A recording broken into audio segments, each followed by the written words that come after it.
Welcome to the top 10 games of all time. Disclaimer, this list is a bit biased.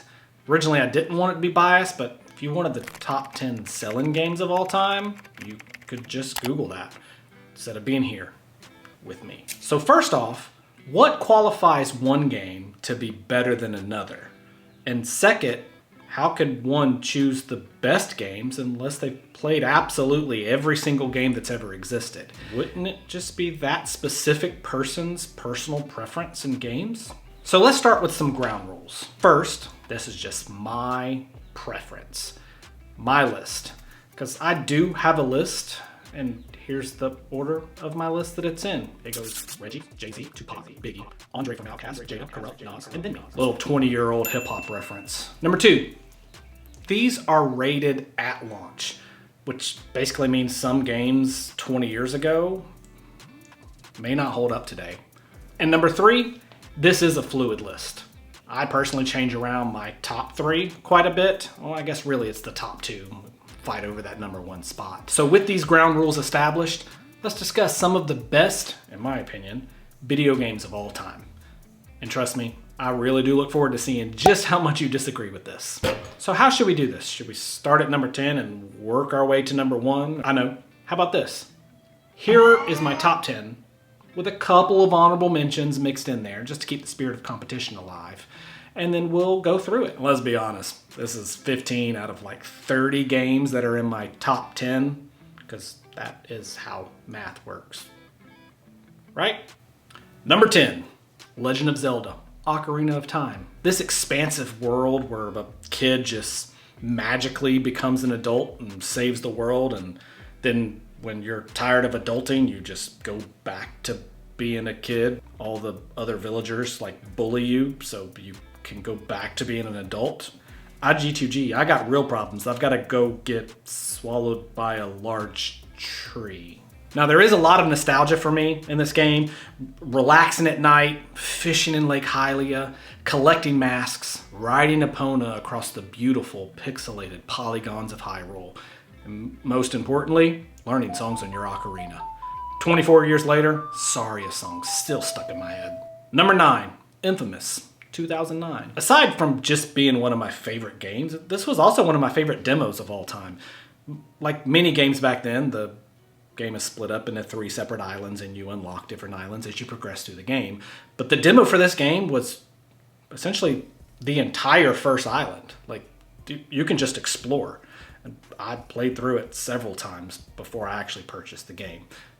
Anyway, let's get to the game itself. An ordinary guy gets superpowers, specifically electricity, but the kicker with this one is that you can choose to do heroic things or villainous things.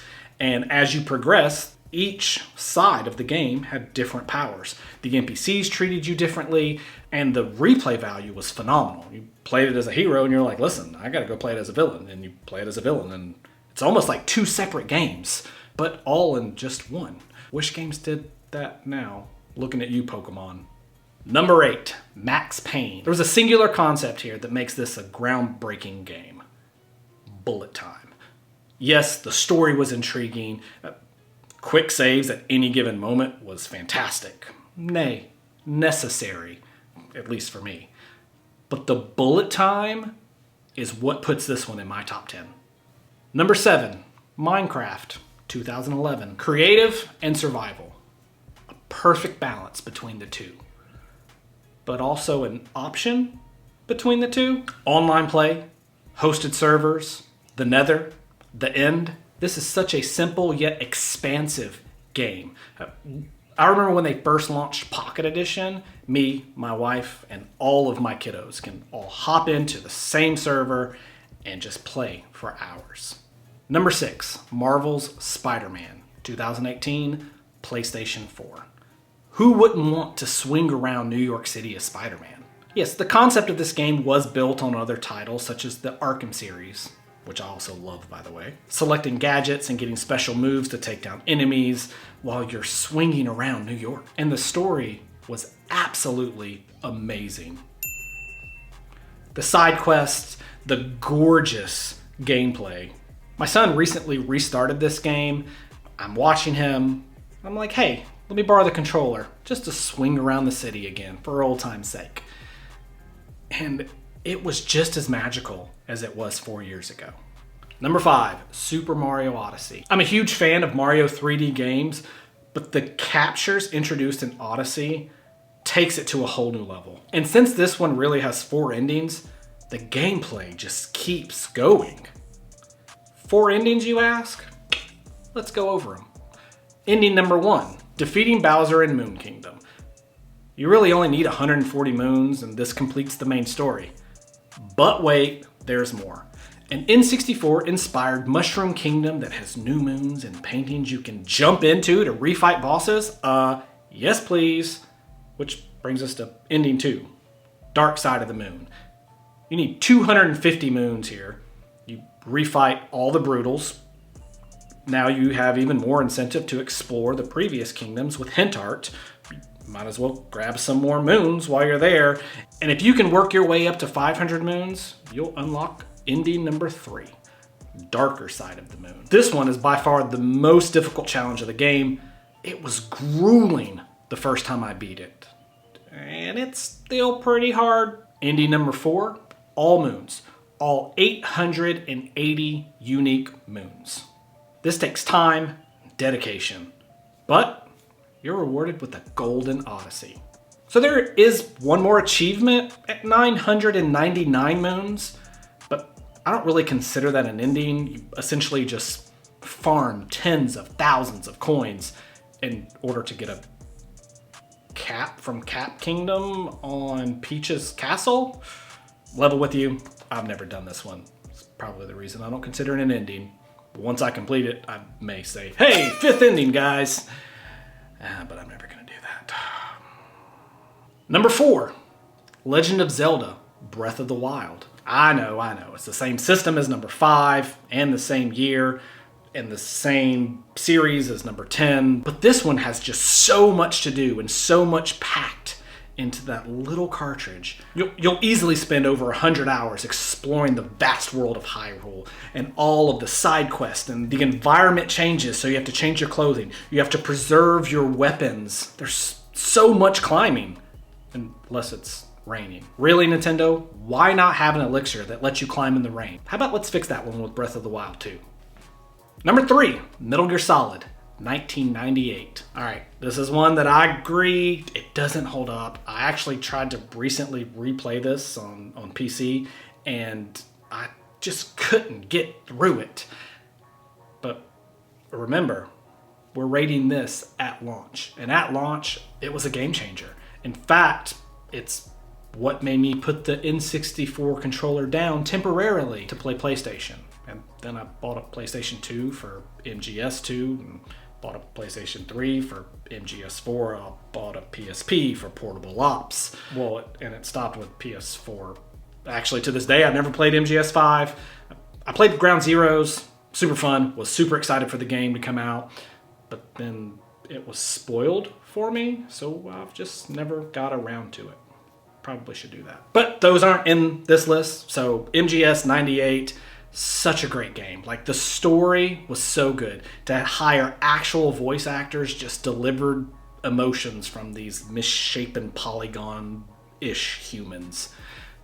All right, let's get into some of these honorable mentions. Usually I would give these before I reveal the top spot, but as I mentioned previously, I've got kind of a fluid list, so we're gonna go ahead and get into them right now. In no particular order, let's just go through some of these honorable mentions. First one, Uncharted 2, Among Thieves. Such a great story, and honestly, I love the entire series, and I am absolutely stoked for Uncharted 4 to be released on Steam at some point this year. Next, Resident Evil 2.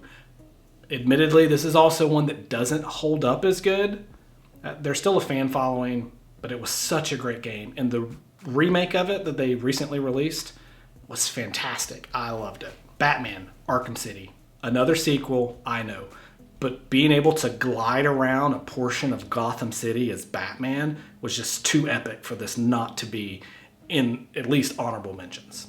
Tomb Raider 2013. I did enjoy the original game on this, but the remake for 2013, definitely an honorable mention. That entire remake series, so fantastic. And Half-Life 2.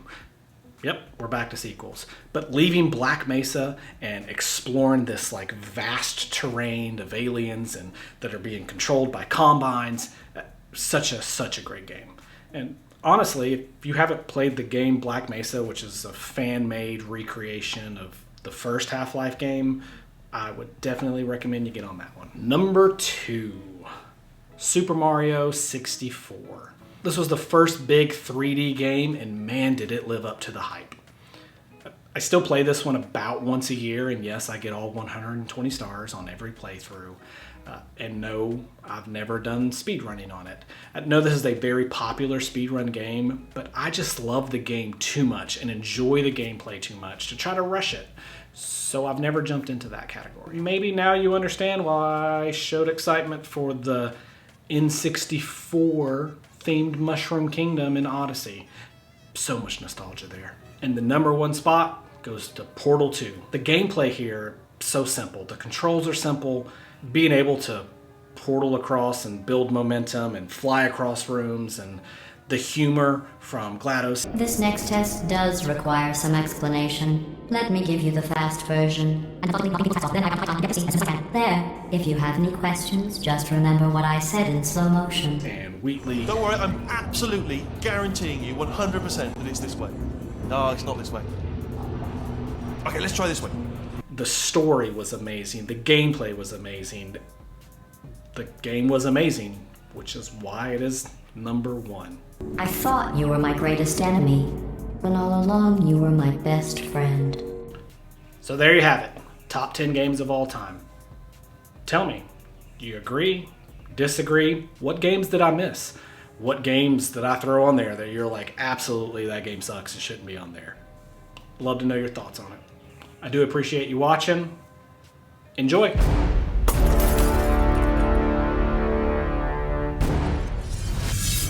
This is such a simple.